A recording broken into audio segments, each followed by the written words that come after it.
Then it's high, high, hey, the army's on its way. Held off and cages loud and strong. For wherever we go, you will always know that the army goes rolling along.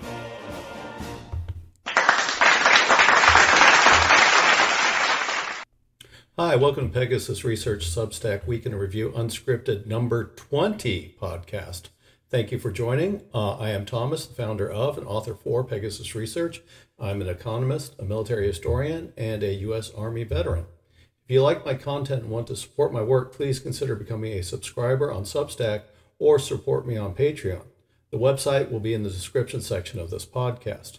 So this week we'll go over to 3 of the articles that I submitted this week on Substack. The first one is Taiwan's annual defense exercises becomes more serious, Germany's confusing defense procurement, and the West Philippine Sea newsletter volume 9 brought it back for this week. So start with the Taiwan's annual defense exercises become more serious.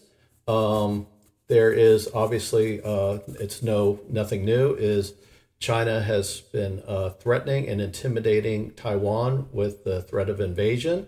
A lot of it's been driven by the more independent-minded candidates that Taiwan has been electing of the past, I guess it's going on 8 years, maybe a little bit longer than that. And China is sending a message and becoming more serious about threats of invading China or Taiwan, including you're seeing more exercises in and around Taiwan. You're also seeing that they're pushing the air defense or pushing into the airspace of Taiwan. They've also been, a number of times the Coast Guard has been within Taiwanese territorial waters. They have they've unilaterally moved the commercial route closer to Taiwan to make it more confusing to determine a civilian airliner or a military attack coming through the corridor of commercial airspace. So it's been no secret that China has been definitely stepping up the pressure on Taiwan. It's coming up to a question of, is China's invasion of Taiwan less of an if to more of a when, which is prompting increased diplomatic and military maneuvering on all sides, including China, Taiwan. You're seeing Japan, Philippines, Australia, New Zealand. You are seeing South Korea less involved with the Chinese activities, but they've become more involved with strategic alliances with both Japan and the U.S., which are definitely keeping an eye on China. South Korea is still mainly focused on the threats coming from North Korea and somewhat to a lesser extent what is coming from Russian aid to the North Koreans.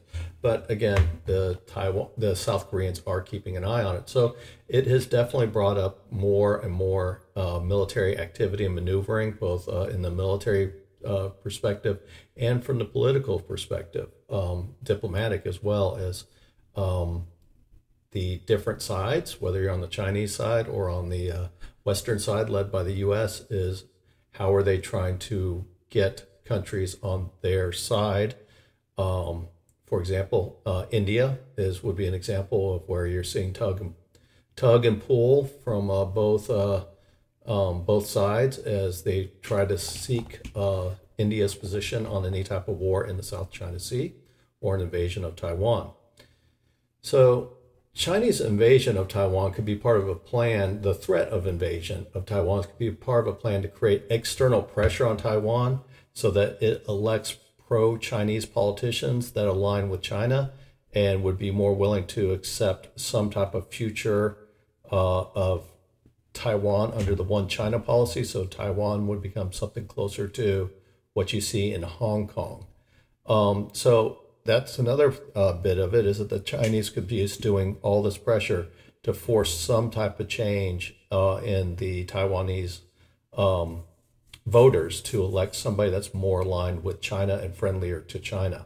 Taiwan does have significant economic ties with China, even despite all the rhetoric that goes on between the two nations. So that's where there is that thought that this is more of a pressure campaign by China. And as I wrote in a previous article, is well, you have to have teeth if you're going to try to threaten political change, but then in the end you have no intent to go through with the threat. Then your bluff looks, or they can call your bluff, and then you're going to look ridiculous or weak in the eyes of the world, or that you're not serious about what you're doing. So I think that I think that their preference is for a peaceful change in Taiwan internal politics to a more friendly Chinese position that they have not seen in the past two presidents. And I think that what's getting into is that China also knows that they have to be able to at least build up a credible military threat to Taiwan to make their pressure campaign make it feel like it's real, make it's a real threat. So I think that Chinese are building up the capability. I don't think that's their first option to invade Taiwan. I've written before also about U.S. in World War II, looking at how difficult an operation is in the Taiwanese Strait. And a lot of those issues that came up in World War II have not been solved by modern militaries. So a Taiwanese operation is an incredibly difficult operation, even if you're operating as close to Taiwan as China is. So China is creating a legitimate threat to Taiwan, with the preference that it would rather go with the political route than the military route, but it's leaving itself open to both.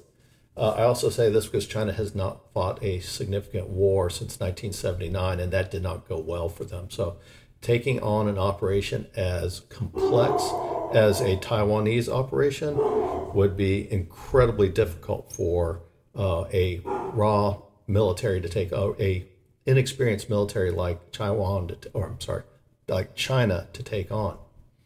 So let me check my notes here. The Taiwanese government on the other side, so China's faced with this phase is that they're trying to create political pressure and then also create a legitimate military threat. The Taiwanese government must decide whether to maintain its independence or submit to China.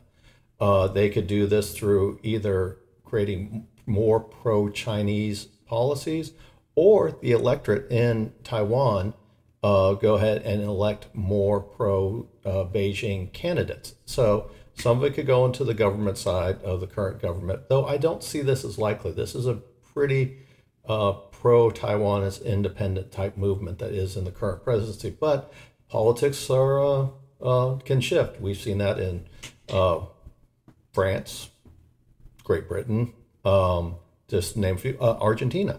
So you definitely see that it could be, if you have true and fair elections, that you could see a quick switch of sides and a complete change of course. And the Chinese are aware of that, is that they could force a change in politics. So Taiwan has to consider this. They think that becoming more conciliatory towards China is of their better long-term interest than preparing for a possible war with China. So Taiwan is going through, again, because this president, the current president and the prior president have been, again, very independent-minded about the idea of Taiwan being a country, or their preference to be completely independent of China. They have been starting defense preparations, and they are trying to deter China to create an idea that the risk of an operation to invade Taiwan is too risky, especially consider the complexity of such an operation on a military that is not experienced to do such an operation. So they are trying to up the cost and the risk of China making that decision to invade. Straight, flat, when you look at the two sides, Taiwan doesn't stand a chance against China. What they're doing is looking at ability to delay the fall of their country until the hope that Japan and the U.S., mainly the U.S., comes to their aid to stop the Chinese invasion. Chinese are aware of this too. So the idea is that Taiwan must delay the conquest of the island long enough by inflicting casualties and create determined resistance to allow the U.S. and Japan to bring their military might to bear against a Chinese invasion force. The Chinese obviously would have to surround the island, and then they know coming from the north and the west, there would be a U.S. and Japanese response. There's no indications that the U.S. would not respond. And again, the Japanese will probably respond too, because there are islands, Japanese islands, that are close to Taiwan that China would have to take to secure the northern approaches to their invasion fleet of Taiwan. So chances are this is probably going to involve Japan as well as the possibility of Australia, New Zealand, South Korea, most likely not, possibility of the Philippines as well. I've written about that, and we'll talk about here shortly about some of the U.S. Involvement in the Philippines to help deter the Taiwanese or deter China from invading Taiwan. So there is an annual exercise in Taiwan, and it's actually kind of more of a show exercise than a real exercise. It happened to be shortened this year by a typhoon approaching the islands. So it did get cut a little bit short. But this exercise took a different tone to it, in that it was less of a showpiece. And this is something the U.S. has been trying to push, is that the Taiwanese military needs to become more serious about how they look at their defending their island and how they exercise for that. So the Taiwanese military was to replicate how the island nation was to resist against China. Oftentimes these things we go into is they would do these stage showpiece type demonstrations that would seem like most to the public consumption. For example, they would announce to the public that they would have a simulated Chinese invasion of a beach, and there would be Taiwanese soldier to resist it. And the Taiwanese public didn't take it seriously. They would actually still be on the beach while these simulated Chinese invasions occurring on the beach. They did not exercise at night. They had a showpiece live fire exercise that was more for show for the the president and his cabinet, something more of a showpiece type exercise than anything of any real value. Think of oftentimes those North Korean films where they're shooting off rockets against a bank that just doesn't seem to really represent anything other than make it good film. So the Taiwanese have taken a different approach, and that approach has been pressure from the U.S. The U.S. Special Forces have been operating in Taiwan to help train the Taiwanese military. There's obviously some upper level cooperation as well. Again, it's not advertised because the sensitivity with China. China knows what's going on, but nobody wants to emphasize this to be able to avoid an international incident, or at least a finger pointing exercise over the defense of Taiwan.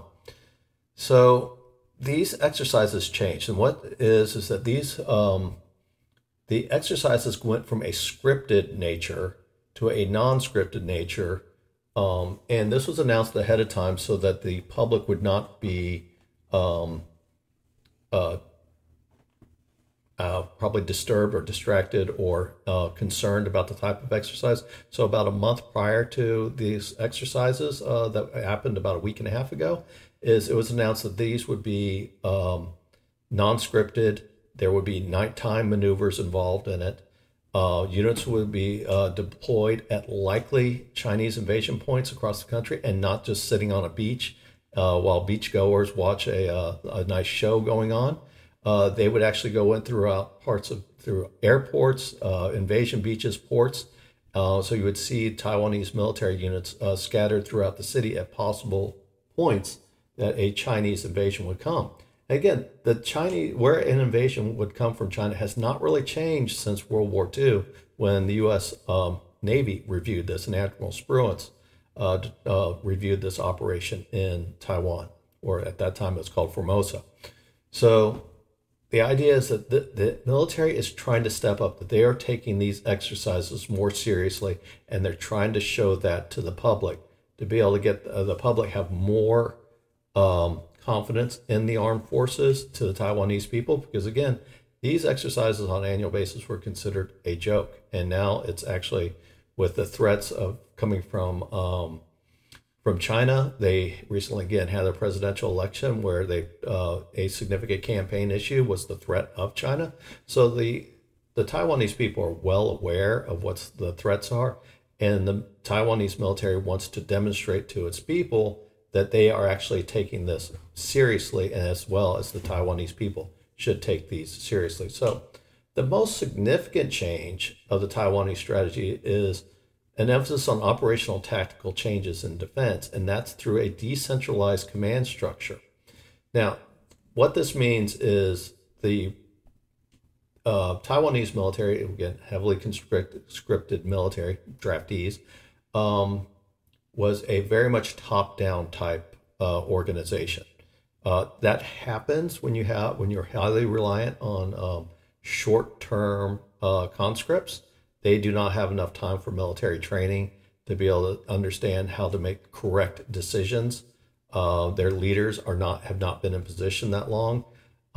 So this is something that's not unusual for militaries that are very highly reliant on short-term draftees, which is what the Taiwanese are. So the idea with the decentralization is the U.S. has emphasized that the Chinese military will isolate and attack command and control centers of the Taiwanese military. This means that the higher levels of authority will most likely be cut off from giving orders to the units under the Taiwanese command. So again, a division could be isolated from its corps or army headquarters and cannot receive orders from higher level echelons.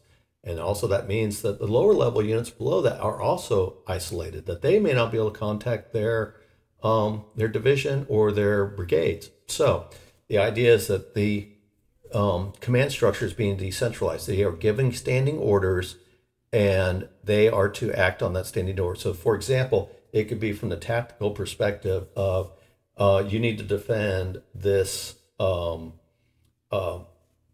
let's say probably you're defending an airport. You got to defend this airport against airborne operations.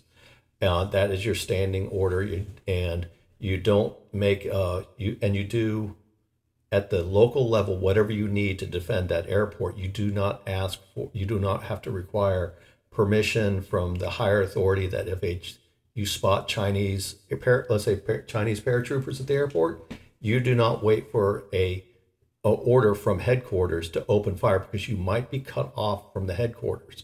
So the idea is that this giving more authority at the local unit. Just as an example, it's also a brigade is cut off from division or corps or from army headquarters, and they see that they're being surrounded.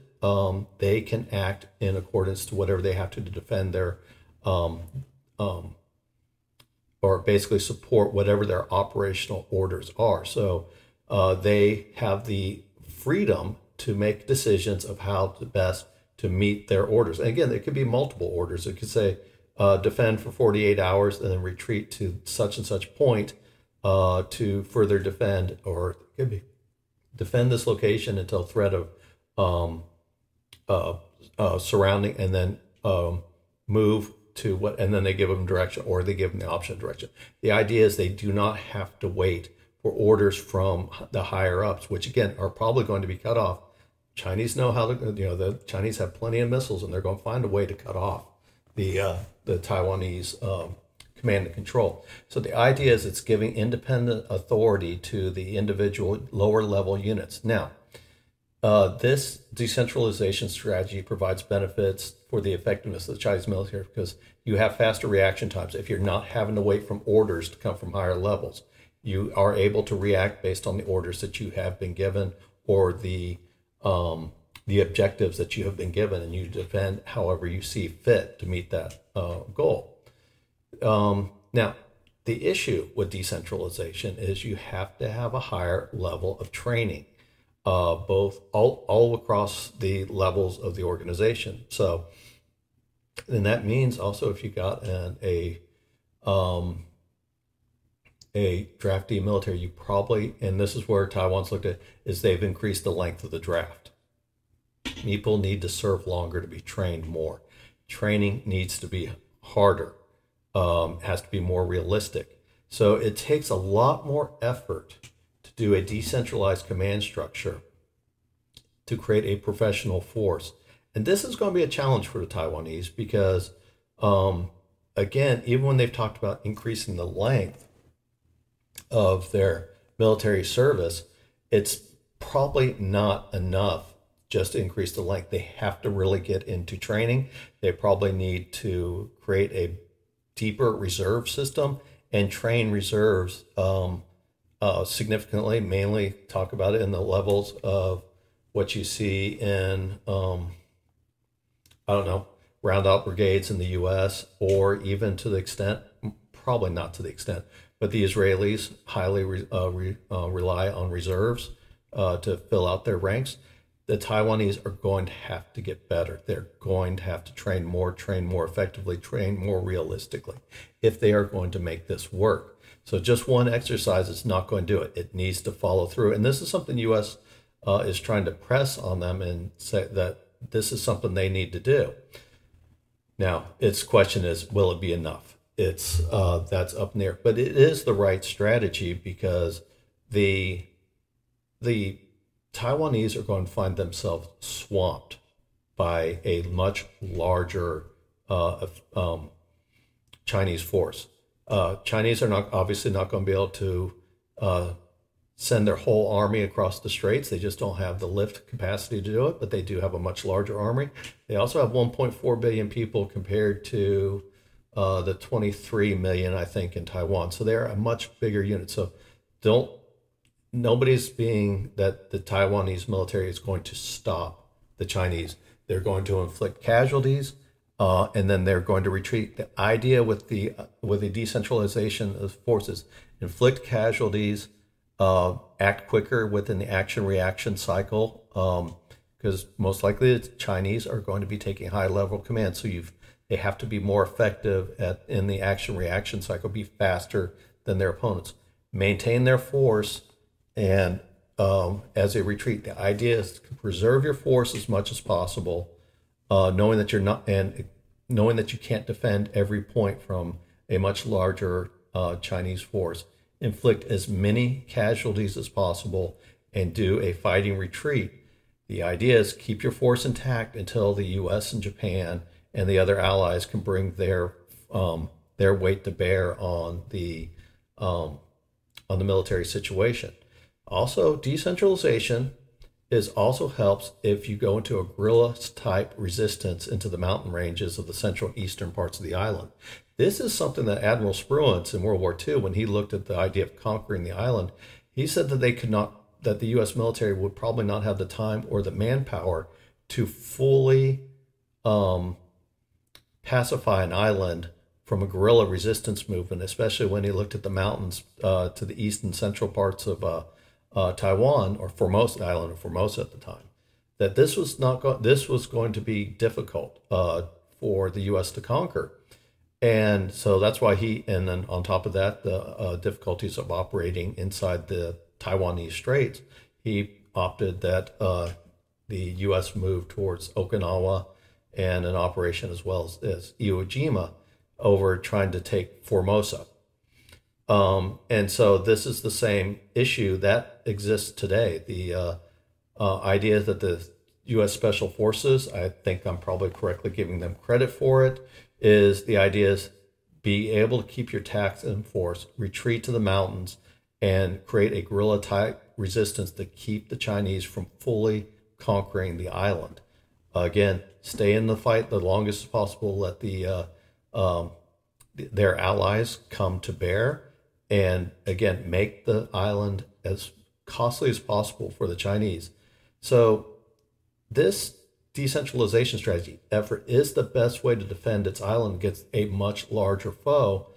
But as I said, it requires an investment in more professional force, constant training, and investment in equipment and logistics. What I mean by that is talk about a decentralized logistics system that it cannot be quickly taken out by one big centralized ammunition depot that gets taken out by Chinese aircraft or missiles. It has to be decentralized. It has to be able to get where small units that are acting independently can still get ammunition and equipment needed for to continue the resistance. Now, two things go in this. Again, talk about it takes a serious commitment, and one exercise is not a serious commitment to it. So they have to continue to keep training. If the Taiwanese keep this up, this will create a situation that it increased the cost to the Chinese of taking the island.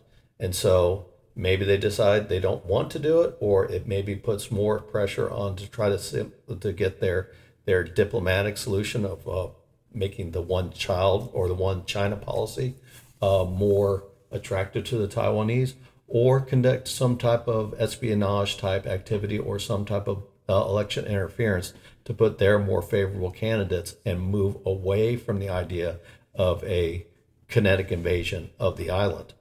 So, and again, also if they choose to go ahead and invade, it just means that China has to accept more casualties, and what that does to their morale, what that does to their equipment, an extended campaign period because they have not conquered the islands means they won't be able to consolidate their gains. And then again, it gives the Western, the U.S.-led alliance more time to react to what is going on in Taiwan. Now, is this the right decision to go to war over Taiwan? I really can't say. It's the decision that's been kind of baked in the cake since the 1970s, when Richard Nixon moved the recognition from in the UN from Taiwan being in the Security Council to mainland China being in the Security Council. I think it's been baked in the cake at that point. The Chinese know it, and that also there's real concern about the technology that is available in Taiwan, of not letting that fall to Chinese leadership or the Chinese Communist Party, and that's in the area of superconductors and highly advanced computer chips. So does the West want this, mainly the U.S., want this to fall into Chinese hands, or the Chinese have basically exclusive rights over this technology? And that's not to say that the Taiwanese won't blow it up. One thing the Chinese have been very adept at is reverse engineering things, though I don't know if they can really completely reverse engineer something as a superconductor when they haven't really been able to reverse engineer a Russian engine, jet aircraft engine, as effectively as the Russians can create. So questions to be said. I had an interesting conversation with somebody, and it does make you think. It's like, is this defending Taiwan really worth it? I think there's a lot of things to be said about it going either way. So seeking a political solution is a possibility as well. Is it in the American interest, truly in the interest of it? I can see arguments both ways. The subscriber on Substack made some very good points of the elements of the power structures within Taiwan. So I would say that most likely the U.S. will defend it because that is what has always been U.S. policy, and I don't see any course or any type of let's say pressure on U.S. to change that policy. Also, if the U.S. did change that policy, would that incentivize China to go ahead and move into the islands? Because then the cost of an invasion of Taiwan drops much further. So I think if nothing else right now, the serious threat of a U.S. intervention is keeping the Chinese at bay, because if the U.S. says, okay, no, we're not going to defend that island, or even leaving it strategically ambiguous ambiguity, saying, okay, not answering either way whether they will defend the island, which is more or less the U.S. policy. But nobody really believes in that, saying that they do believe the U.S. would get involved. If the U.S. were said, no, we will not get involved in a Taiwanese invasion, the cost of taking the island drops considerably for the Chinese and would probably incentivize an invasion, or it would call it a political surrender within the Taiwanese themselves, which I don't think is a good outcome either. So more to come on this. I am really concerned about the Taiwanese having a real commitment to a decentralized effort. This takes time, this takes training, this takes commitment, this takes money, and I'm not sure this is something that they would really want to invest in, that they might try to do some type of either just take the risk that China will never invade or that the US and Japan will do all the fighting, or they're looking for some type of technological wizardry that would help them avoid a costly ground action in Taiwan itself. So I really have questions whether they're committed to this. Again, this is something that takes a long time to create. And it's not the thing that will lead Taiwan to a successful defense, because even decentralization, they would not win a ground campaign against China. They have to have other assets or other allies to help them do that. So more to come on this. Again, I'm really concerned that this is they know that this is what they need to do. If they will actually do it and be fully committed to it, with a more professional force and constant training, I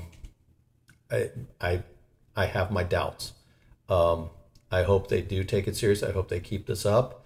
Hopefully they make their force more professional, but we will see. All right. So next is Germany's confusing defense procurement. So basically, as I've talked about before, the Russian invasion of Ukraine in February 2022 ended the Cold War peace dividend.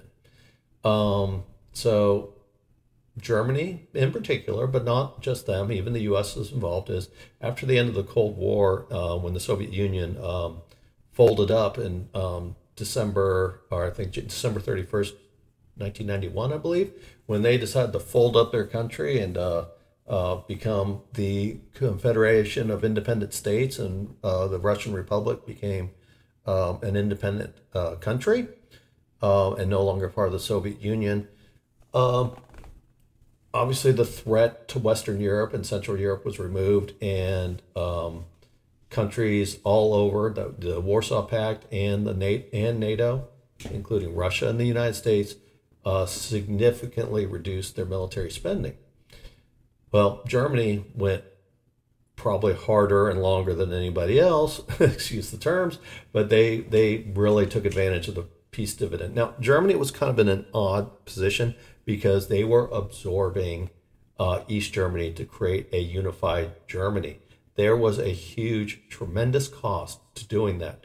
So even though they did levy a new tax to be able, on the western side of their country, to be able to spend the money to bring the standards of the former East Germany to the standards of the former West Germany, that took money, that took investment. They created a new tax for it, but it wasn't enough. So also, obviously, they started taking the money that they would have used for defense and spending it on other programs.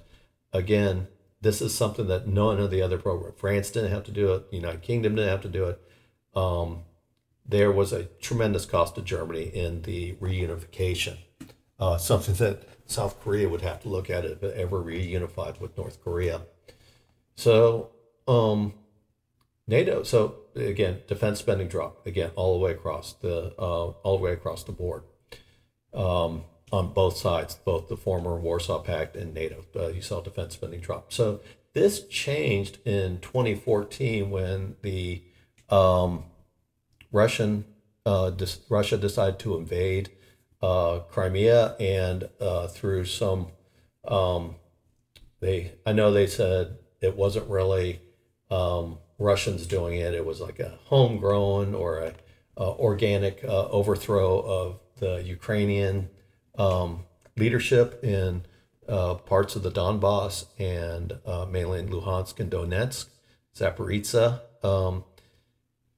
but also Crimea. So the Russians basically seized Crimea from Ukraine. They also seized large parts of the the eastern border of Ukraine and Russia, and basically pushed it back into basically a consistently armed rebellion in the Donbass with between Russian-speaking Ukrainians and also Russians streaming into the area to push back, basically in effect, push back the Ukrainian border further to the west. So NATO adopted at this time. At that point, they felt like, okay, peace dividends over. The Russians are back into conquering mode, or what the DNA of the West was. Hey, there's got to be a conquering Soviet Union, Russian Empire out there.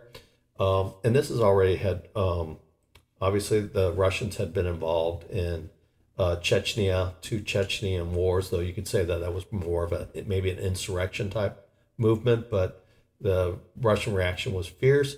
The war in Georgia, meaning the invasion of the, not U.S. Georgia, but Asian Georgia, where Joseph Stalin, the longest dictator of the Soviet Union, was from. So obviously at this point, the invasion of Crimea and the parts of Donbass was the last straw. They had seen too much NATO had seen too much Russian aggression. And at this point they thought, okay, we need to address our military and address the issues of anemic defense spending, neglect of its militaries, and neglect of its military, this always gets a bad rap, military industrial complex. That we will just say that from the particulars of the ability to make military equipment. We won't go into the idea of the tail wagging the dog of the military industrial complex driving war. In this aspect of questions, when I talk about the military industrial complex, it's the ability to create military equipment.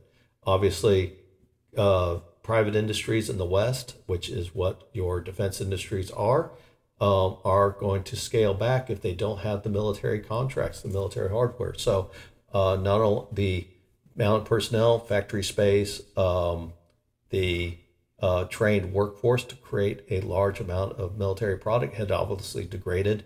NATO militaries were not spending enough on, again, procurement of items that would keep that industrial base alive. Defense spending to do just the basic items that militaries need. Parts wear out, uniforms wear out, boots wear out, and just basically just anemic. Training we just talked about above about Taiwan. Training takes money, so just not bothering to train as much and as hard as they should be. So NATO adopted a 2% GDP goal for defense spending post-Crimean invasion.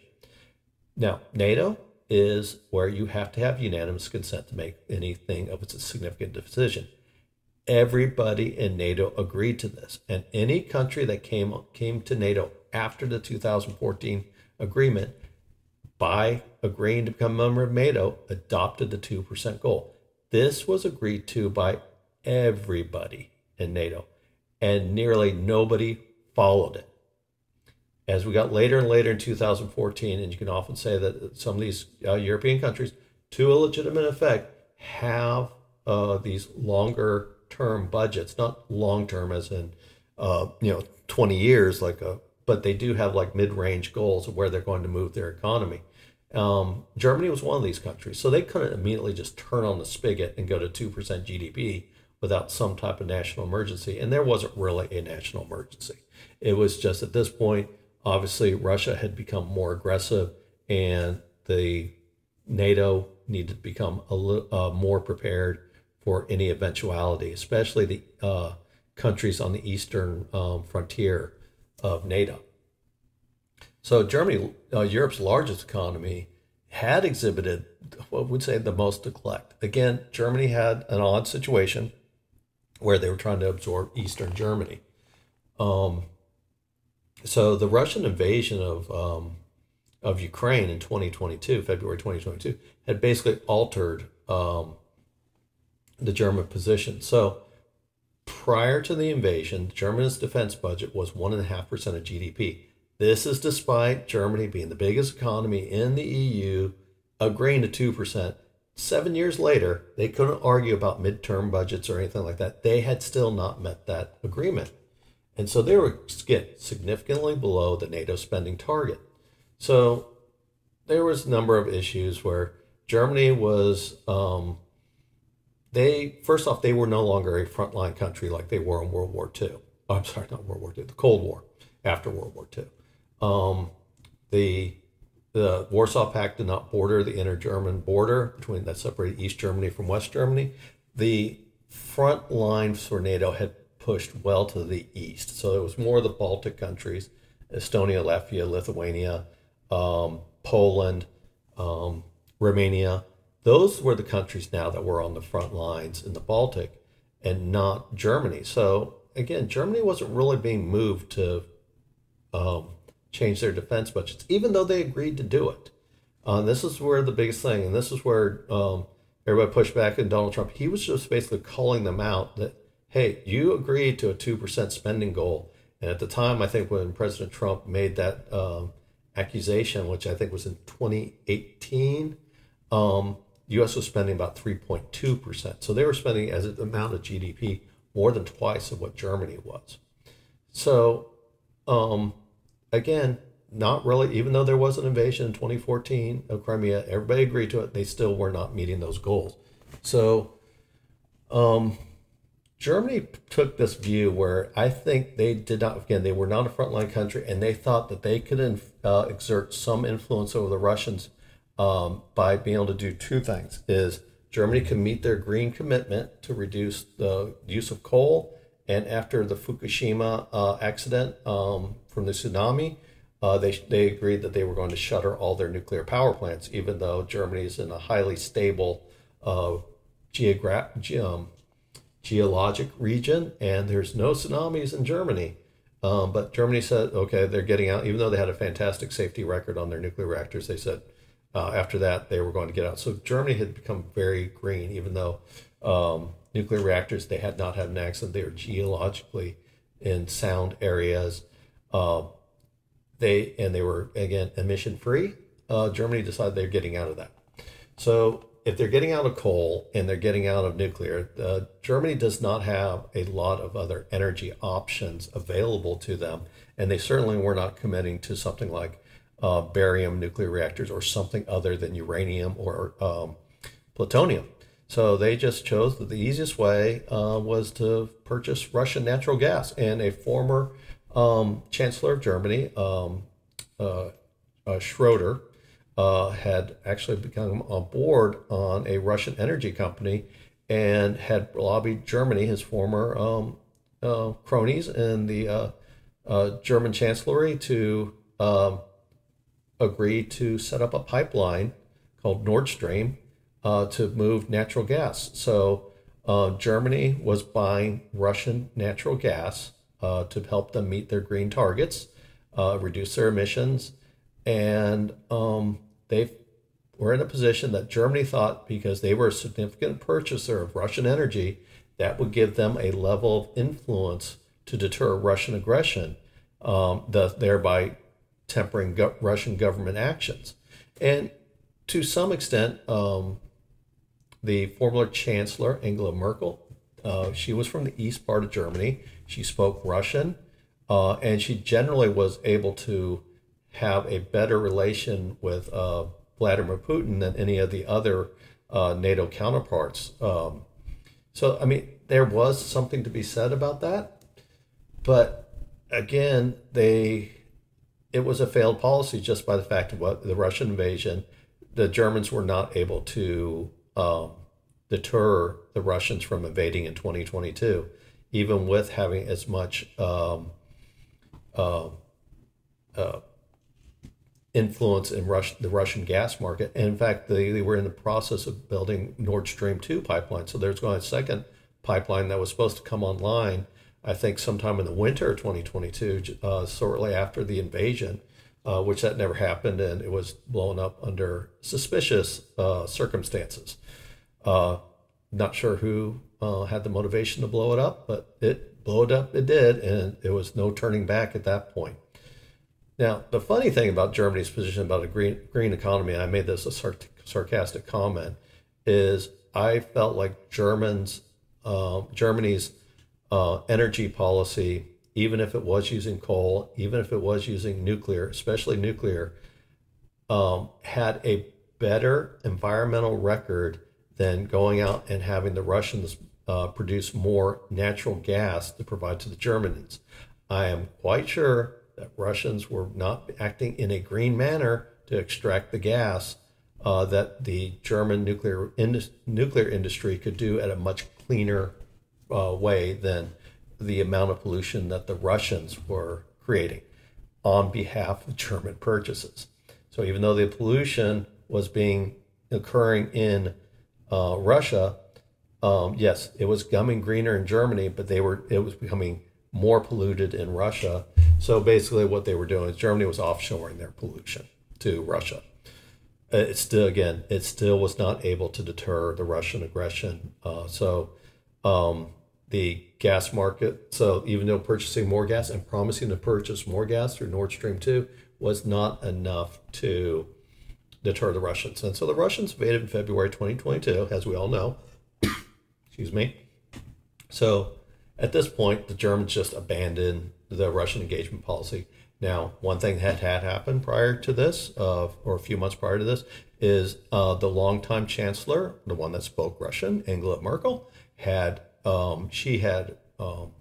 basically resigned from public life. She had become largely unpopular, mainly through her open immigration policy. Was not very popular in the end. It was popular at the beginning, was not popular at the end. And basically at that point, she had given up. Plus, she had been the chancellor for quite a while, and she did have health effects. So she left the chancellor and was replaced by somebody in her opposition party, Olaf Scholz of the SPD.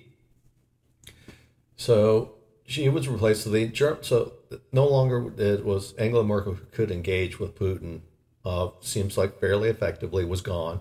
Olaf Scholz could not and would not have that same relationship with Vladimir Putin that Merkel did. Even with Scholz going to be bringing online Nord Stream 2, he still just did not have the same type of influence on the Russians. Again, the Russians probably also expected that this would be a very short operation and would not be dragging into 3 years. So maybe they baked into their calculus that, yeah, they could take a short-term hit from German energy purchases, but Germany would be back, especially with Nord Stream 2 already bought and paid for and just ready to be put online.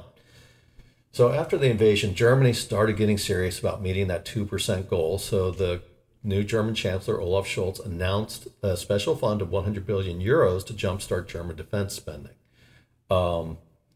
This did allow Germany to get over the 2% GDP target in 2024. So despite all these long-term budget projections, they were able to get to 2% in less than 2 years just by jumpstarting the economy. Now, they did use a outside budget methodology to do this. The 100 billion euros is not a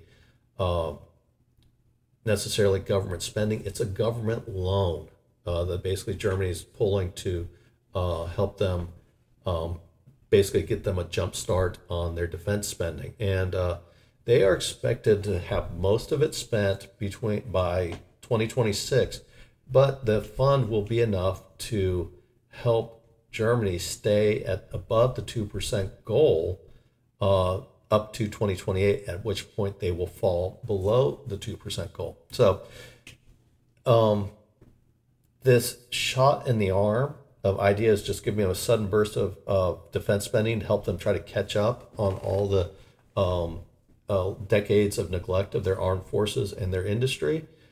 this jumpstart, it has, after the initial jumpstart, they bought some American helicopters, bought F-35s, they bought some other equipment, because of course the F-35s are not going to be delivered till 2028 or 2029, but they got into the F-35 program. This was supposed to be meant as a fund to just basically fill in the neglect. It wasn't meant to replace or help Germany meet their 2% GDP target, and that's what it has done. So Germany has not really fully increased to 2% GDP if it wasn't for that $100 billion loan or 100 billion euro loan they took. So Germany is already starting to kind of hedge back on its 2% goal by artificially inflating the number to say they're meeting their goal, but they're doing it by using that special fund that was, again, not meant to increase GDP spend or defense spending as a part of GDP. It was supposed to supplement for all the years of abuse. So they are already at this point using the bill to fill in their gaps in defense spendings that they're not really wanting to do. Now, the German defense minister, Boris Pistorius, he had a recommendation that Germany needed to spend at least 2.3% of its GDP on defense for an expended period of time to address the readiness of the Bundeswehr. He was talking about over 10 years. So right now, they go from 1.5 prior to 2.3% of GDP. They're only going up 0.8%. That's not that much. It's actually a significant amount of money when you look at the size of the German economy. So despite what the German defense minister wanted, he is not getting it. Germany is not in a position right now where they think they can meet the 2% target after 2028. Now, Germany's still working on their budget, so there could be some there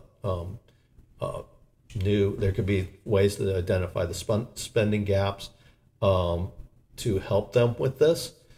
They might have to create a special fund, another 100 billion fund or 100 billion euro fund like they created before, or maybe something slightly less to help boost it. But there appears to be no real appetite in Germany to be able to create a fund.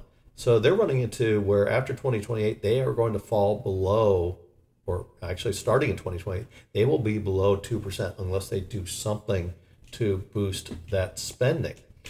And so Germany seems to be being creative, I'm not meaning that as being wrong, but they're finding ways to help get to that 2% goal without taking the full expense of it. So they're looking at diversifying the expense to reach their 2% goal. So one thing Germany's doing is when Russia invaded Ukraine, the West seized about $300 billion of Russian assets, financial assets in the West. These are collecting interest right now, and they are and also making dividends. So the G7 agreed. Originally, they thought about trying to seize. Mainly the U.S., wanted to seize the $300 billion or part of the $300 billion and use it to pay Ukraine. Well, G7 was kind of questioning about that. The EU, European Union, believed that it was illegal to do, and I think that's probably the correct decision, because again, this isn't Russian government assets; these are Russian assets of private citizens. Now, some of them have, most likely, have their riches have been somewhat based on their friendly relations with Vladimir Putin and his cronies, but for the most part, it's what we view as in the U.S. and in Europe as private investment. So if you're seizing that from just because somebody's Russian, the EU said that was illegal to do, and I think they're right on that. So the compromise on that was to take a $50 billion loan, create a $50 billion loan to Ukraine that is based with using the interest and the dividends of that $300 billion of seized assets, using that as collateral for the loan, and will most likely be used to pay the loan back. So what Germany's doing in this case is they're cutting their expenditures to Ukraine in half in 2025 citing that $50 billion loan to Ukraine. So they're already saying, okay, we're cutting. So I think it's going to be about $4.5 billion. Not sure what it in euros, probably like 5 billion euros, or I can't remember the exchange rate.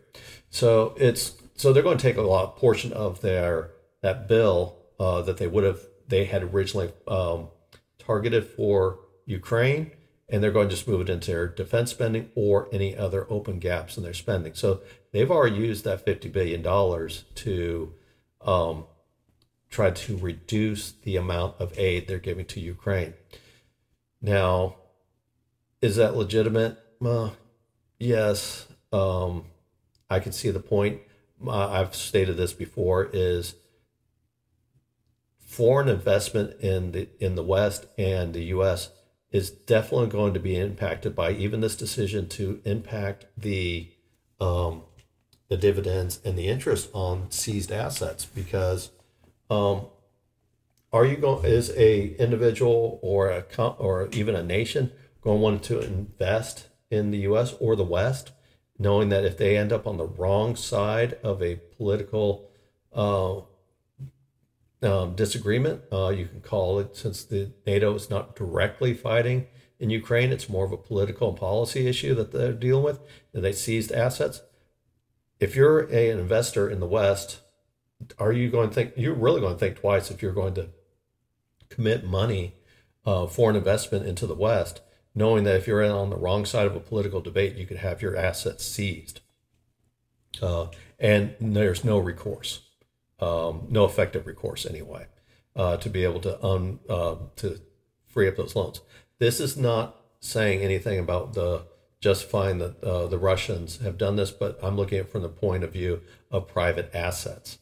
It's extrajudicial in my view, and even if you're not taking the actual assets themselves and just using dividends and proceeds from it, it is still an extrajudicial methodology that will discourage direct investment, foreign investment in the West. So, but that's another creative approach to be able to take some of the gap, just basically reduce their foreign aid to Ukraine and then move those euros into other sectors of the German budget, including defense.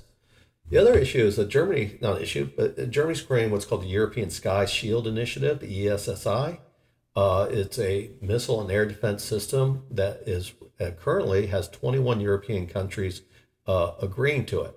Now, this is not a NATO project. This is not a European Union project. This is just a conglomeration of European countries led by Germany to create a missile and air defense system. Then this has been inspired somewhat by the war in Ukraine, where they're seeing how important defense and missile systems are to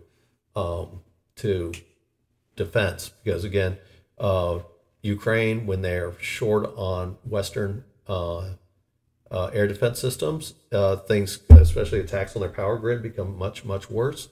So they're saying that there is a actual need for an air defense system. Also, and we'll talk about this here briefly, is you're starting to see more and more long-range missile programs as the Intermediate Range Ballistic Missile Treaty between the U.S. And the Soviet Union, later taken over by Russia, which includes the European countries. There would be no introduction of intermediate range and medium range ballistic missiles in Europe. That treaty has been scrapped, as I wrote before.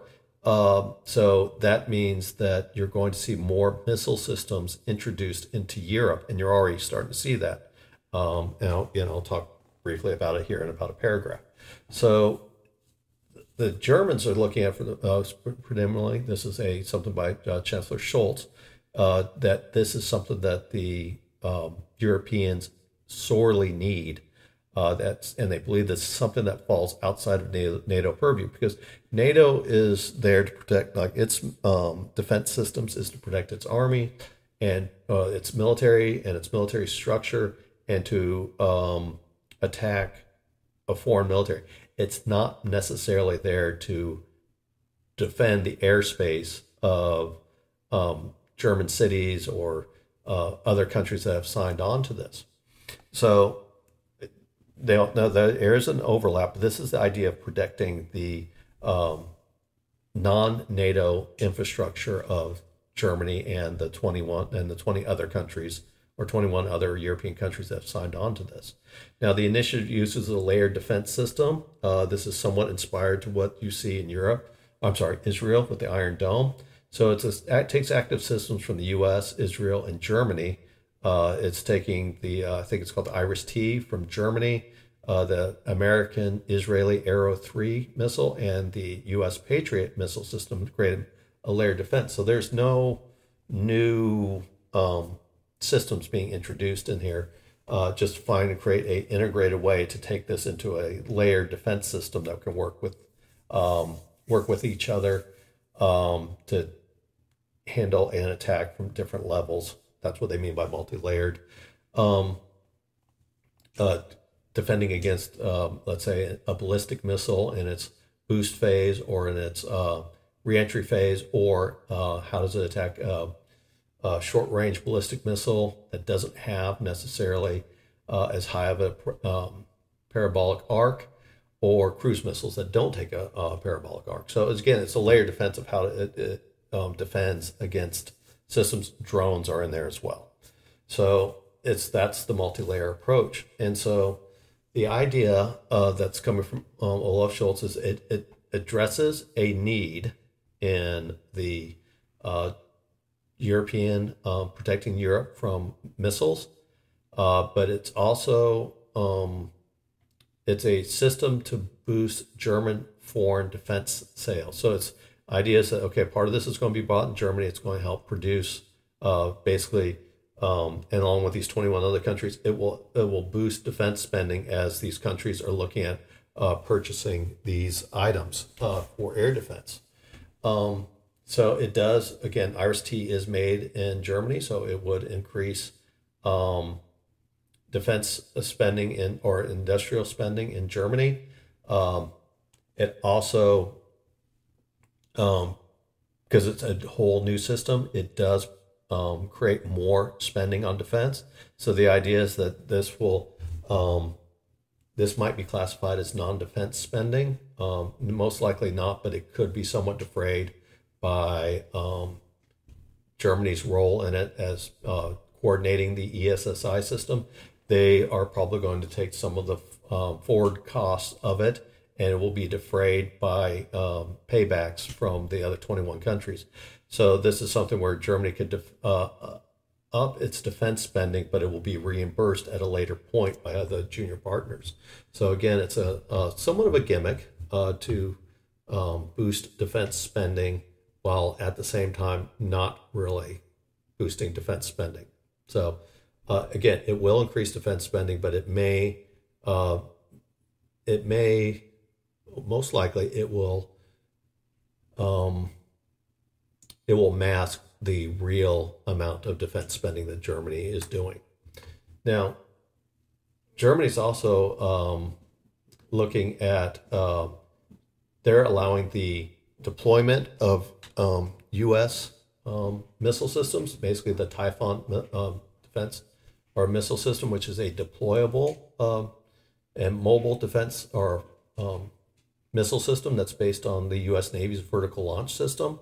It's basically a land-based version of it. It fires the Navy's SM-6 missile, a new ground launch version of the Tomahawk cruise missile, and eventually I think it's going to be the Mako future hypersonic missile will be capable to be launched by a Typhoon. Again, these are not permanent deployments. These are rotational deployments, or if the cases of the things, let's say there's a crisis in Europe or tensions start rising, they can start deploying more of these missiles into Germany. These are not German defense systems, but Germany will be responsible for to develop the infrastructure for these missiles locations. So this will take some spending. So this will probably be out of the defense budget, but it will probably be put into the defense as a line item that says, okay, defense spending supported by non-defense budgets. This is legitimate, but this is where a case where they could take some money out of some other agency inside Germany, let's say whatever their equivalent of the Department of Transportation or something like that. And they take something to support the military infrastructure for these missiles from non-defense spending, but then turn around and reapply it to as a defense line item. That way they can, it's basically a budgetary gimmick as well. It's not, this is not something to say that Germany's not spending less on defense. It's a legitimate way as long as the money gets spent in a defense measure. But this is probably something that they're going to do as a budget gimmick to get around maybe some of the caps that they're seeing, or they're taking some existing budget and just telling these other agencies that they have to find a way to support these programs. So that's another way to defray the cost by using outside of defense spending to boost the overall defense spending. I talked to, through email, another NATO officer in the Netherlands, and he brought up a good point. And it wasn't just me he was talking to, he was talking in general about how you can use some countries, their defense spending is not in their direct military budget. So they're finding ways so you have to kind of look into how defense spending is spent, or look at the total budget and look at how these other agencies within a government spend. And some of it does go through defense projects. So it was a good point. I think it's a legitimate point. I mean, you could even say in the U.S. is defense-related matters, veteran care, which is directly tied into defense decisions and defense spending. The VA budget falls outside of defense spending. Now, the U.S. has fought a lot more wars than you see in France, Germany, or any of the other European countries. So we have a bigger need for a more effective veteran administration to take care of wounded veterans or ones that have been affected through their service in the military. Those fall under defense spending in most European countries. But again, this is just an idea where defense spending can often get through another program. In the U.S., we see it through the VA. It doesn't get counted towards the defense budget, but it is tied in through defense policies. So knowing that if you commit to a war, that you're probably going to push your VA budget up, Veteran Administration budget up as well. So it's a legitimate point. It always helps to talk to these people that are actually more tied into how the budget process works in Europe. Wish I knew completely how it goes, but that is a case where, again, that's a legitimate case where the infrastructure to support this U.S. deployment is probably going to be not in defense spending, but some other domestic budget within Germany. But it is really being spent for a defense program. The other one is the European Long-Range Strike Approach, the ELSA program, which is a joint project between France, Germany, Italy, Poland, and its intent is to build a missile with a range of at least 500 kilometers and a maximum range of 2,000 kilometers.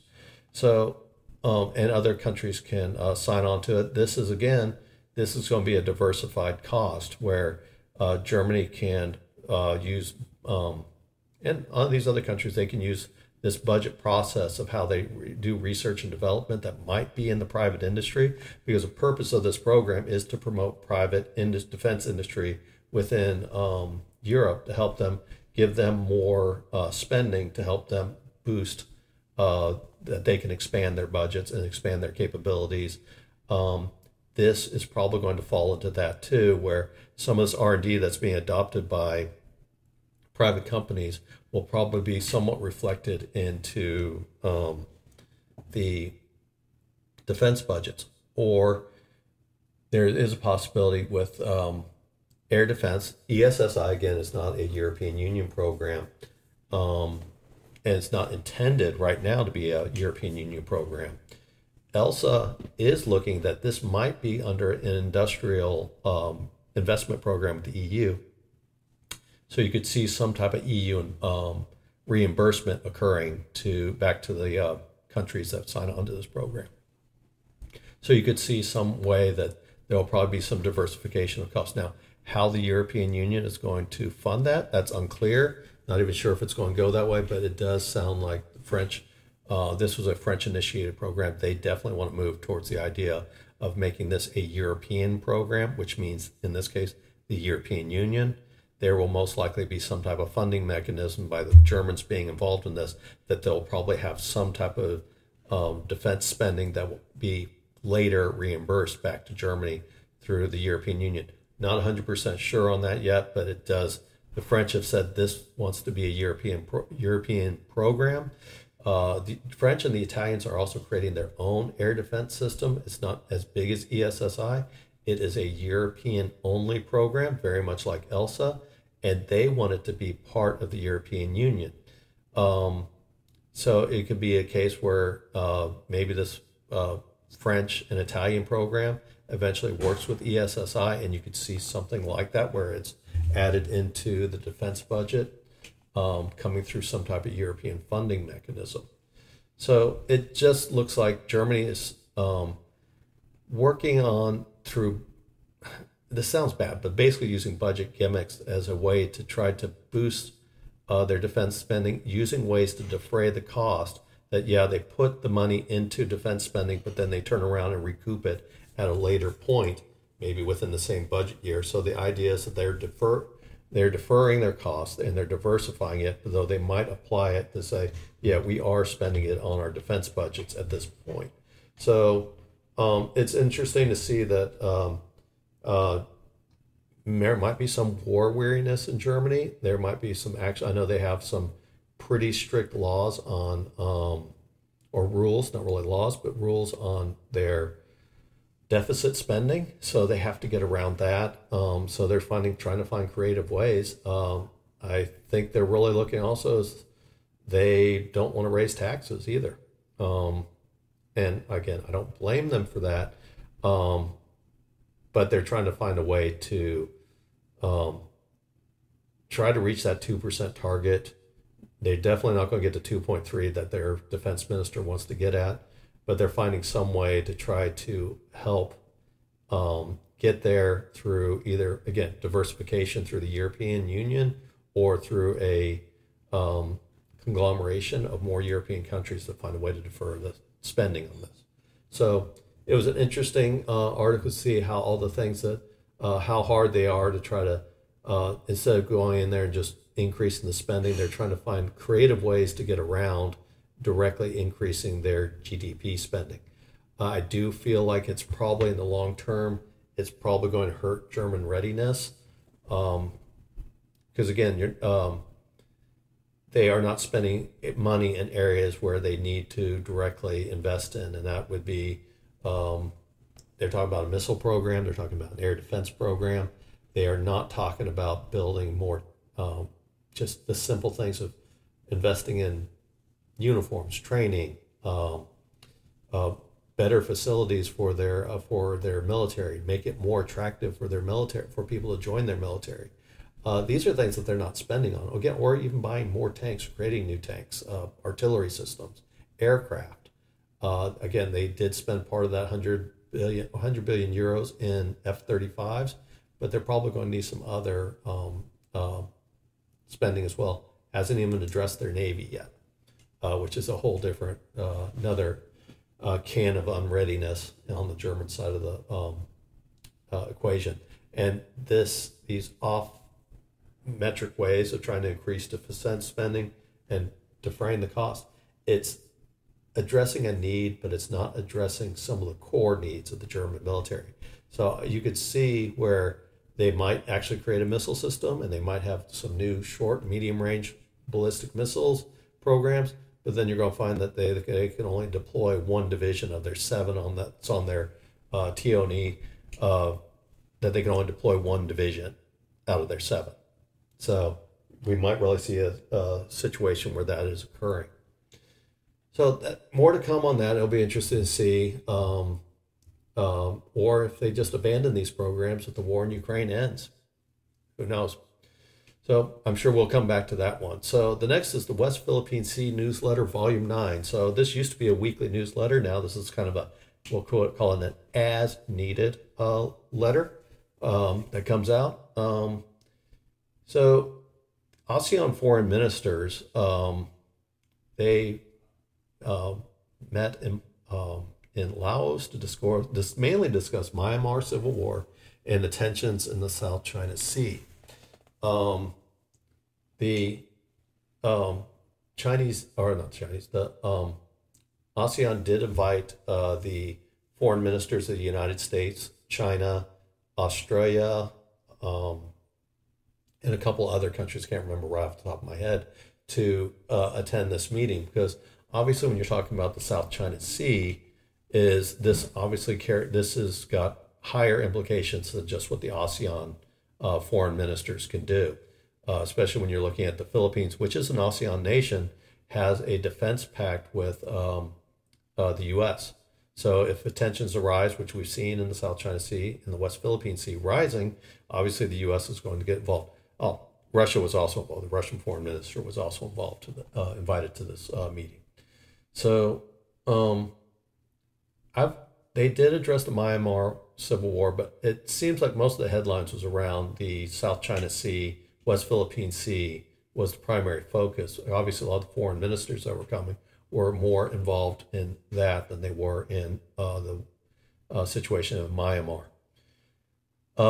What we're seeing ahead of this meeting, it's funny, a lot of this is just ahead of this meeting, is that the Chinese position changed, and there was what appeared to be a compromise on the Philippine resupply missions to the grounded Philippine naval vessel, the Sierra Madre, at the Second Thomas Shoal.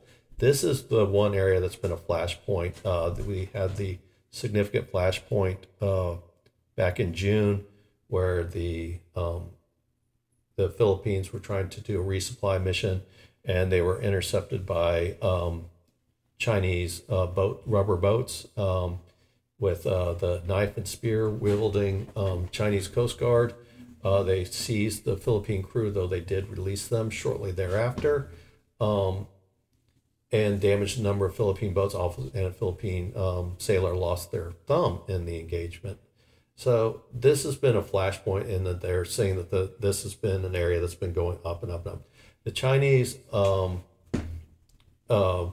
definitely got a lot of bad press on that one, and that's something part of the Philippine campaign is their media campaign against China to get them to basically show the world what China is doing and trying to embarrass China, trying to take away any of their lies, where they could go in there and whenever the Philippines do any type of operation going to any of the shoals within the West Philippine Sea, any of the disputed areas, they bring plenty of cameramen. They've got media there. They have cameras. They got drones. They have reporters. That it is covered from all sides. That there's that they can show what the Chinese are doing and the Chinese tactics in the area. So ahead of the ASEAN meeting, China comes up with this policy saying that they have come to an agreement with the Philippines to allow the resupply of the Marines on the Sierra Madre and to conduct medical evaluations for the ship. There were cases where the Philippine Coast Guard and Navy needed to take a Marine off of the ship, and because of a medical issue, and it was blocked by the Chinese. So again, more bad press for the Chinese. So going ahead of this conference where China wanted to make themselves look as the magnanimous ones, said they have come up with a compromise, what they believe is a compromise in there. And so to their word, the Philippines have completed at least one mission at the prior writing that they did go to the Sierra Madre with a resupply mission of I think mainly it was just food, water, basic supplies. And this went on without incident, which is the first time that they've not had an incident or challenge at the Sierra Madre in quite some time. Oftentimes it goes to varying degrees of resistance from the Chinese Coast Guard, but this one went without any incidents, which is the first time in quite some time that had happened. The agreement demonstrates that the Philippines are also have been willing to find a way to not appear also more willing and to show themselves as being the more reasonable party. So they have definitely been, again, that's part of their public relations campaign, without giving up the sovereignty of the West Philippine Sea. Now, there's been some disagreements over this. First off, the real compromise is by international law, the Sierra Madre is a commissioned Philippine ship and therefore sovereign territory of the Philippines. And blocking access of Philippine government to one of their ships is a violation of the laws of the sea. The other one is the Second Thomas Shoal is in the internationally recognized exclusive economic zone of the Philippines, EEZ. The West Philippine Sea is a part of the South China Sea that is the Philippine exclusive economic zone. So when they talk about the West Philippine Sea, it's the Philippine exclusive economic zone within the South China Sea. That's what makes up the West Philippine Sea. So, so the Philippines there's nothing that the Philippines are doing that is against international law. And the fact that the Chinese are blocking them from doing this is a violation of international law, despite what the Chinese claim, which the Chinese claim all of South China Sea is their own sovereign territory, irregardless of international law.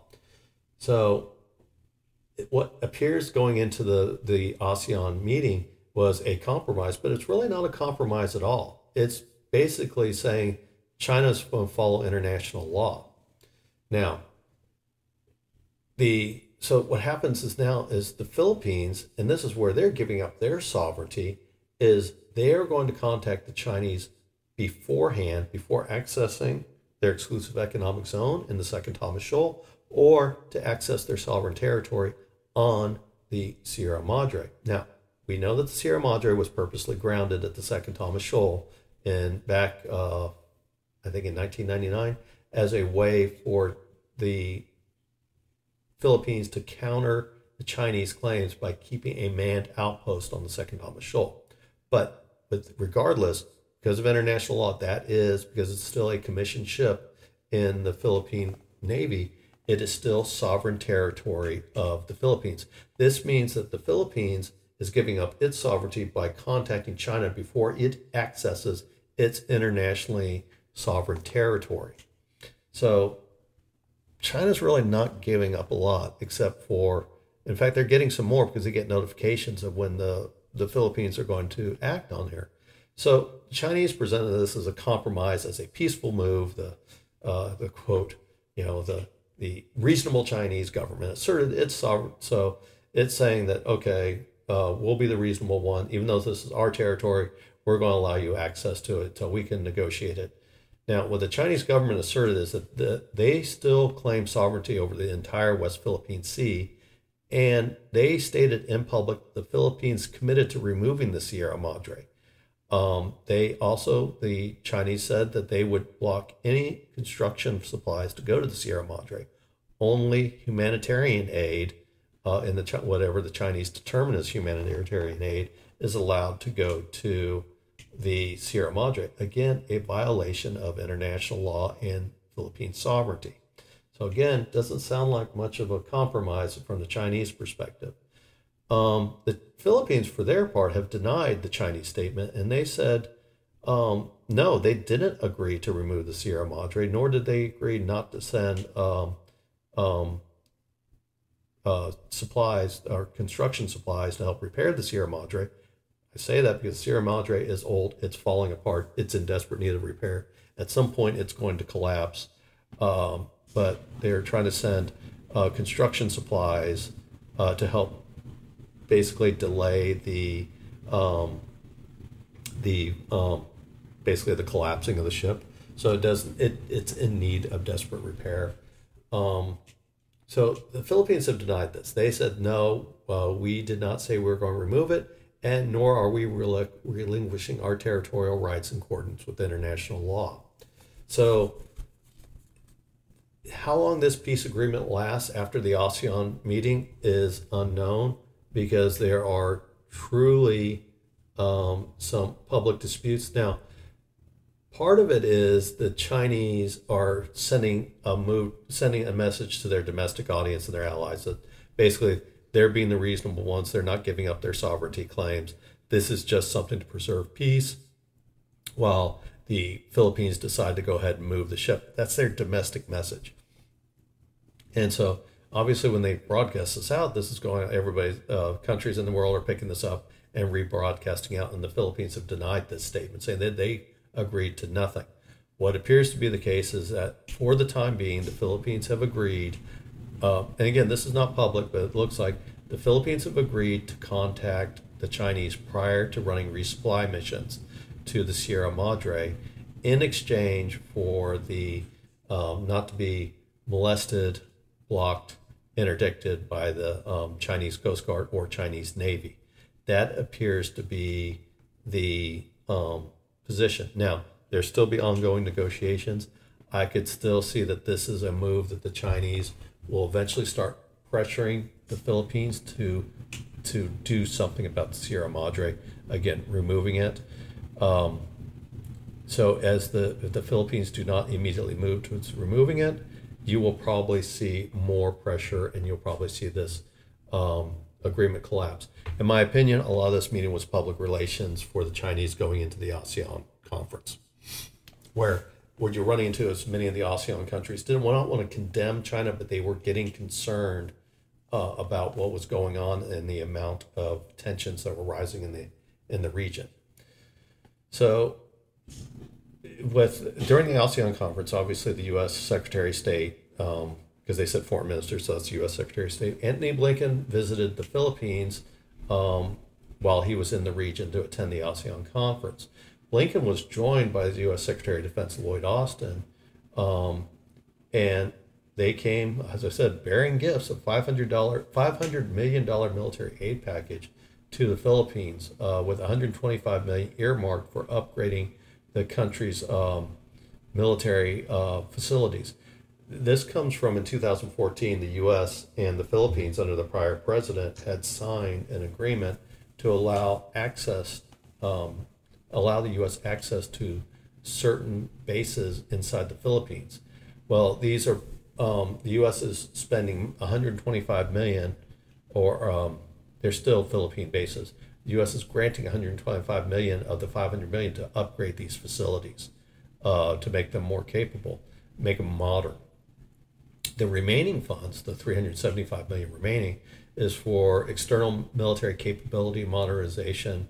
I think there's purchases of larger ships, I think mainly around the Coast Guard, and the building of an intelligence sharing infrastructure to secure U.S. intelligence. Part of that is going to be that the U.S. is going to start sharing satellite information to the Philippines to help them see where to basically monitor where the Chinese are at. Also, the Philippines have been asking for more advanced weapons from the U.S. That has been largely, U.S. does provide some weapons, but not the advanced weapons to the Philippines. Part of the reason why is that there was not an infrastructure in the Philippines to secure sensitive U.S. assets, including advanced weapons. So this modernization program is to be able to build that infrastructure to secure U.S. intelligence and U.S. secrets, which will open the way for U.S. advanced weapons to be sold to the Philippines.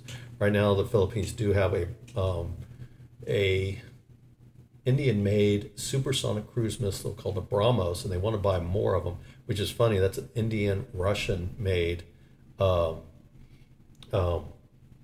cruise missile, and the Philippines are going to buying it to deter the Chinese. So it tells you that there is some, even though China and Russia say they have the no holds bar friendship, obviously there's some things that go on that probably irk the Chinese.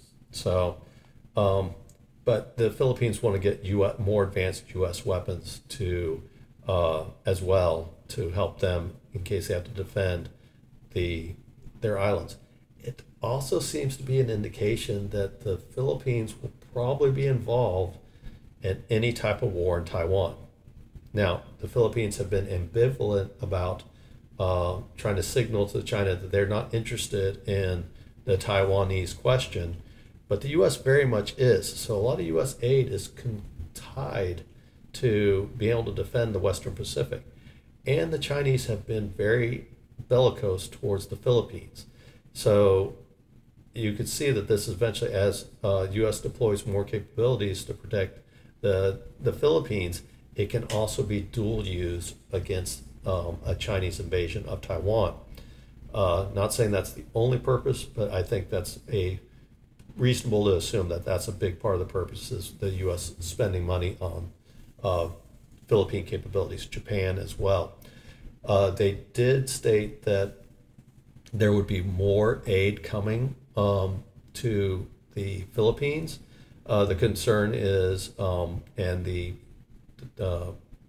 Gilbert Teodoro, the defense minister of the Philippines, there was concern that the U.S. can't inject too much money too fast because it may not be able to be absorbed by the Philippines to be able to make these projects. So there's more money to come outside the $500 million, but it's going to be slowed down, or it's going to be timed in such a way that the Philippines can efficiently spend it on the correct projects, reduce waste.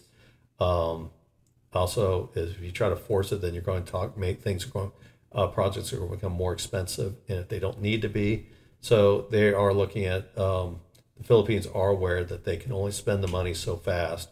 And so aid is going to be, more aid is going to be tied on the ability of the Philippines to efficiently use the remaining $375 million in an efficient way.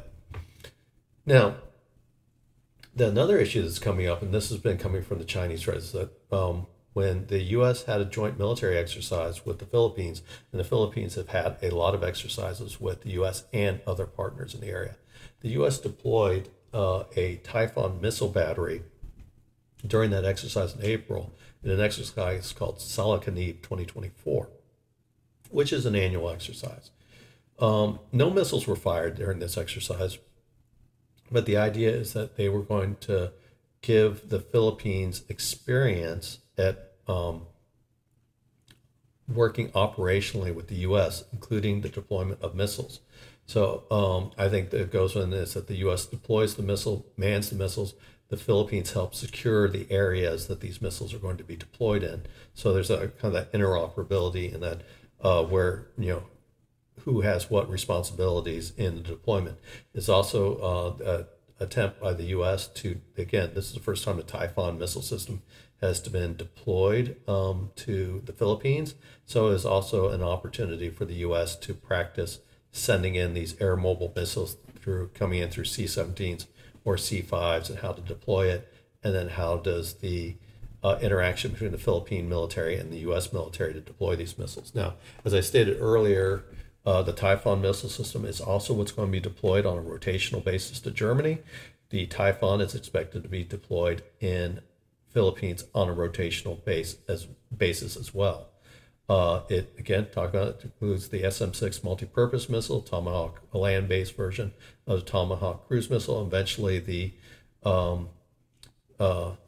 hypersonic Mako missile as well. And as I stated earlier, the Typhoon is based on the U.S. Navy's vertical launch system. So this is something that's been able to be deployed rather quickly because it's already based on existing technology. These vertical launch systems are what you see on, for example, on the Arleigh Burke destroyers. So it's just basically a land-based version of a U.S. Navy missile system. So these missile systems deployed in the Philippine Islands will have the range to be able to attack targets in and around Taiwan and the Chinese East Coast city, including surface targets, warships.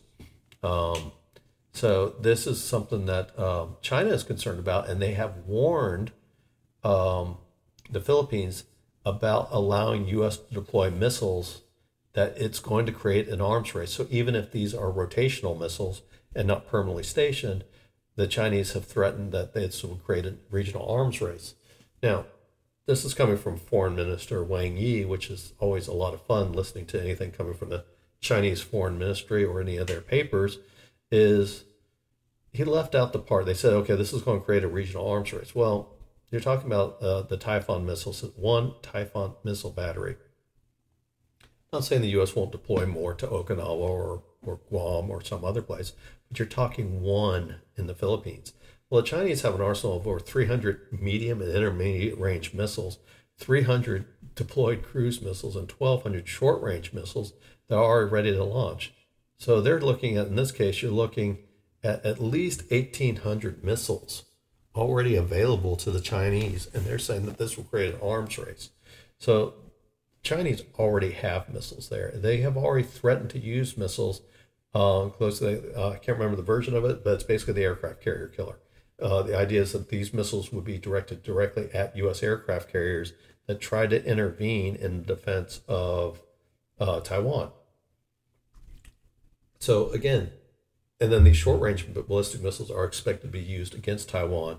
So there's already missiles there. So Minister Wang Yi left that out. But so again, the Chinese, they're innocent of everything, and everybody else is the guilty party, and they're the ones that are causing the arms race.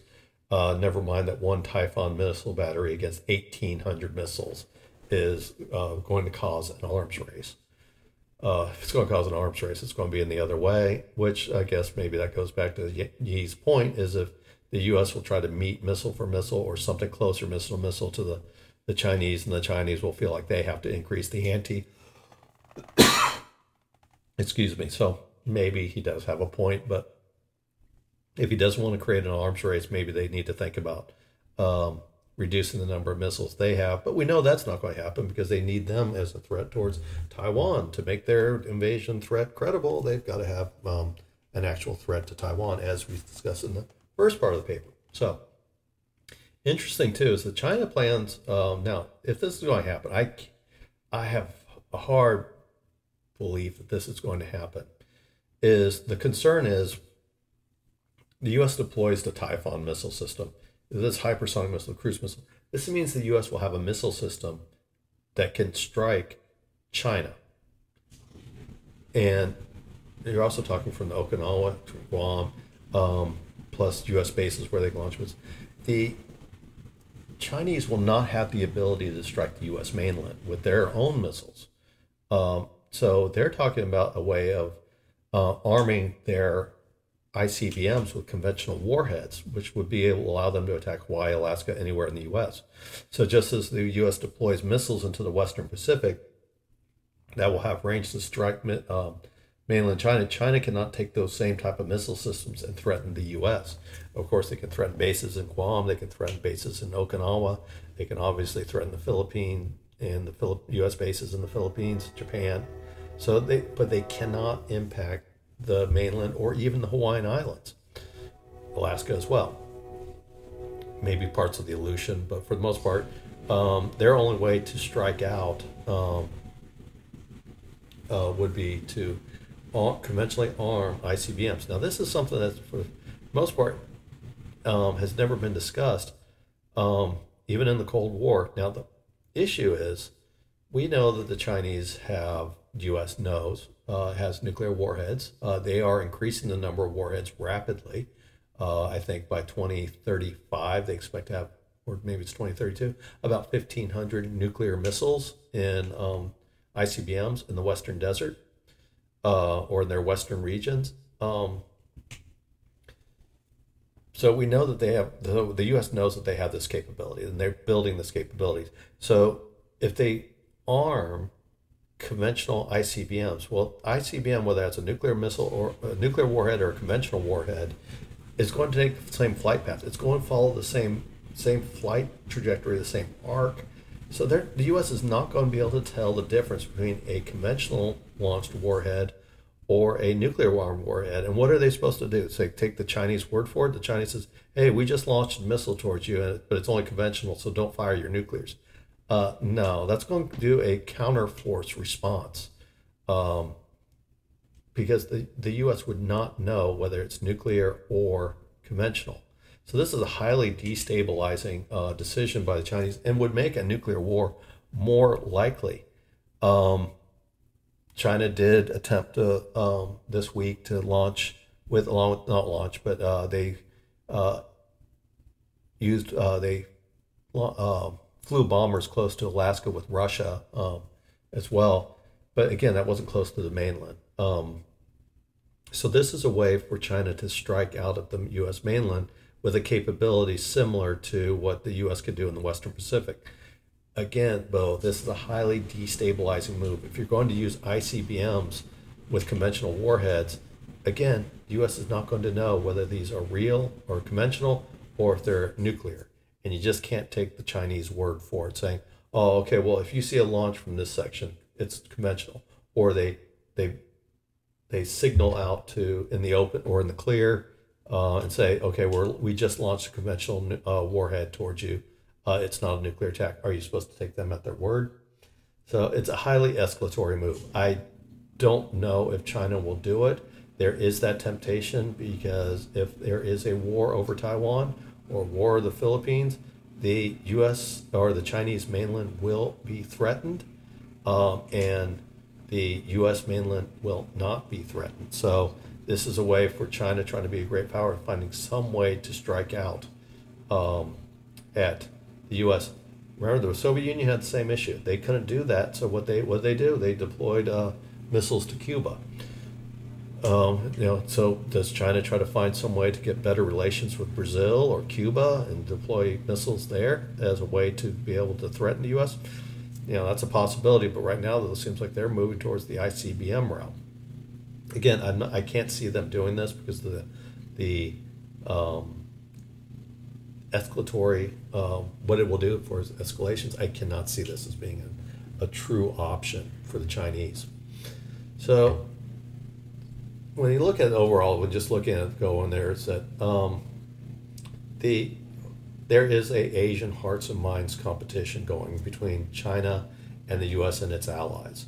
And it's feeling like very much of a Cold War tone, like we used to see between the Soviet Union and the U.S. It does feel like that. So give the Chinese Foreign Ministry credit. They're saying they're trying to avoid a Cold War mentality, because it does feel like a Cold War mentality, but they're also playing a significant role in this as well. So they're not the innocent bystander. The Philippines have used a public relations battle against China to influence the perception among China and the ASEAN nations, and the fact that the ASEAN nations did call a meeting in Laos with one of the primary discussions as the issues and the tensions in the South China Sea. It does show that the Philippines' efforts are working. And the other part is that the U.S. is actively promoting alliances in the region to counter China. And it does create the potential of a new arms race. So you can definitely see that when you say, well, what's the alliance as well?